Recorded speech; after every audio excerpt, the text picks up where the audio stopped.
Billie Eilish has become what she once rebelled against, and no one wants to admit it. This isn't the Billie fans fell in love with. This is someone else.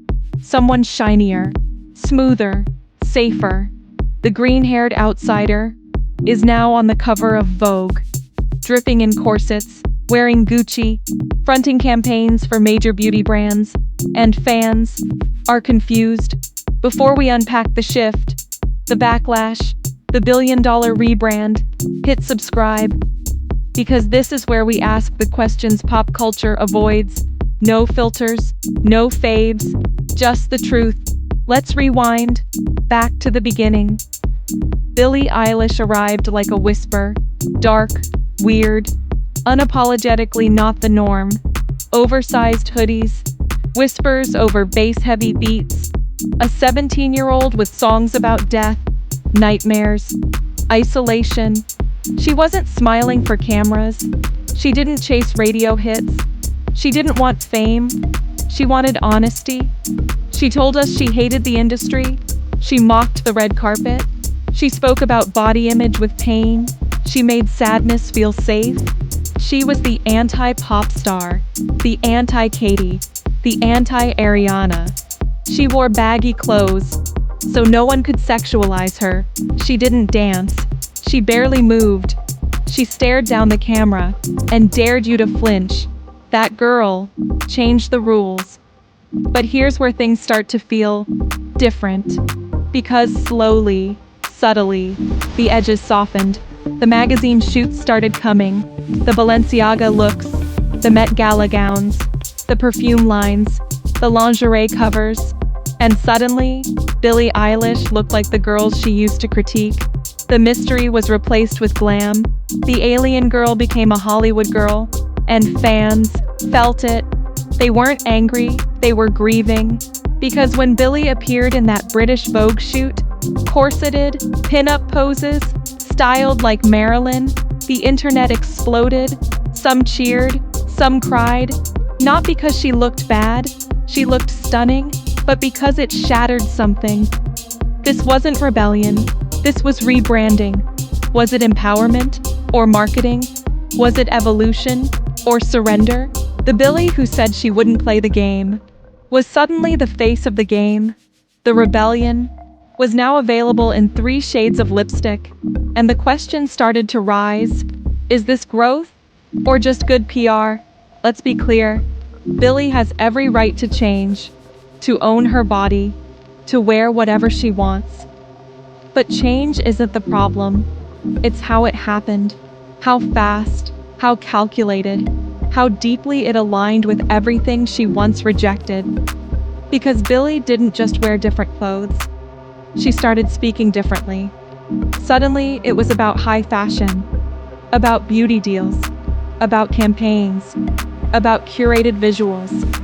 The girl who whispered about monsters under the bed was now besties with A-listers, sitting front row, walking carpets, doing press junkets like everyone else. And for some fans, it felt like watching a cult classic become a blockbuster. Same name, same face, but none of the soul. She used to flinch at the spotlight. Now she leans into it. She used to say she hated being watched. Now she invites the gaze. And again, that's her right. But it doesn't stop it from hurting. Because for so many people, Billie wasn't just an artist. She was an anchor. For the weird kids, the sad kids, the ones who never felt seen. She was proof you didn't have to smile, didn't have to play nice, didn't have to conform. But now, it feels like she's conforming. And the industry? Loving it. Because this Billie is easier to sell. She fits more neatly into fashion spreads, beauty deals, luxury partnerships. She's still edgy, but not too edgy. Still dark, but palatable. The machine she once called out now funds her entire world. And the irony is heavy. Remember when she said she'd never be like the others? That she wouldn't sell herself? That she wouldn't chase trends? What happened to that girl? Some fans say she grew up, she evolved, she should be allowed to change, and that's valid. But others feel something deeper, a betrayal. Not because she changed, but because she marketed that change, like a product. There's a difference between transformation and strategy, and this feels strategic. Even her interviews now feel careful, less raw, more polished. She used to ramble, overshare, cry. Now, she sticks to the script.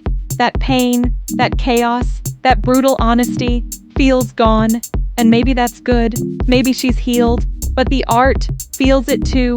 The music is cleaner. The lyrics less jagged, less gut-wrenching. She's still brilliant, still talented, still Billie. But something's missing. The spark, the danger, the thing that made you hold your breath. Gone. And maybe the saddest part is that we saw it coming. The fame, the pressure, the expectations, it grinds everyone down. She fought it hard for years, but maybe the fight was never winnable because the industry always wins, even with the rebels, even with the misfits. It just waits until you're tired, and then it offers you everything: power, respect, money, in exchange for mystery, for defiance, for control. And Billie took the deal. Maybe she didn't mean to. Maybe she thought she could beat it. Maybe she still thinks she can. But the rebellion is looking a lot like rebranding, and the fans are watching quietly, nervously, wondering, did Billie Eilish change on her own terms? Or did the industry win after all? Don't forget to subscribe, because we talk about what others won't, and this conversation is far from over.